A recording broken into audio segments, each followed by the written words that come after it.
نحن نقص عليك أحسن القصص بما أوحينا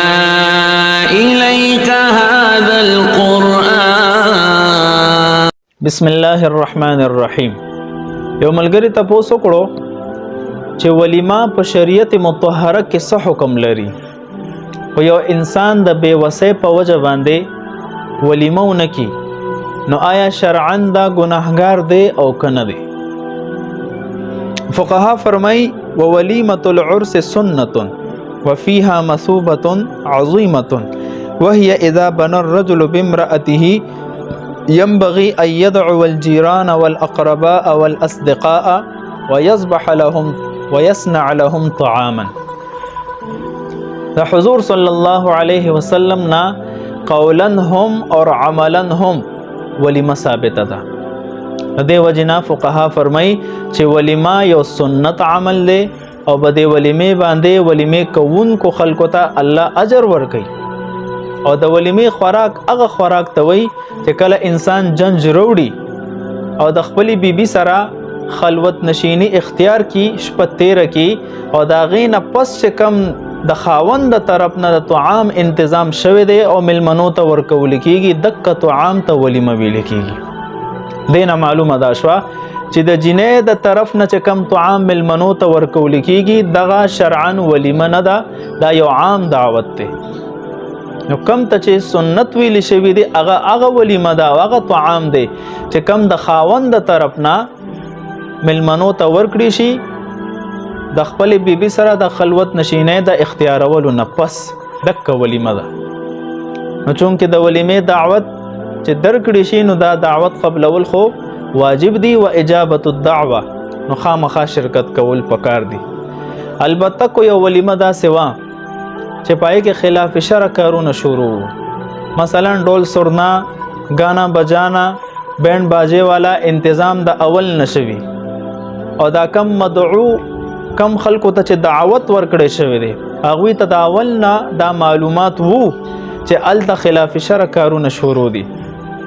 گانا بجانا لګېدلې ده. نو په دې صورت کې فقها فرمایي کو عام انسان وي او کو خاص انسان وي، عالم وي کو غیر عالم وي، نو د لپاره دا تنبیهاً دا ضروری دی چې دغه خلکو دعوت قبول نکي او په دې صورت کې به د مدعوین چاله چې دعوت ورکړی شوی دی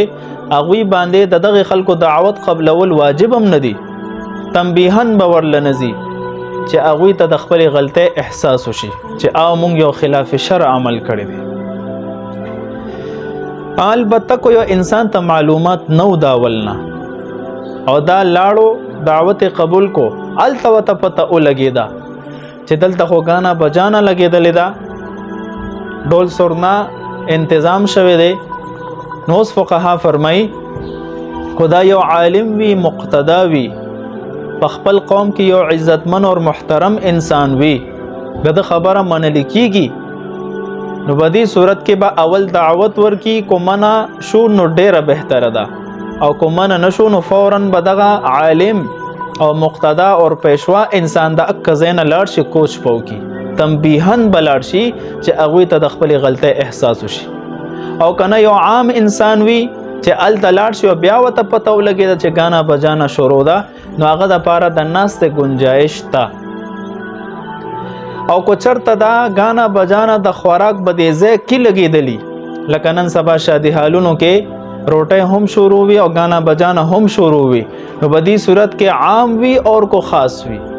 فقها فرمایي چې دا به نه ایسارېږي فوراً بځي. د حضرت علی رضی الله عنه په توسط سره یو روایت ته په البحر الرائق کې ان علی رضی الله عنه قال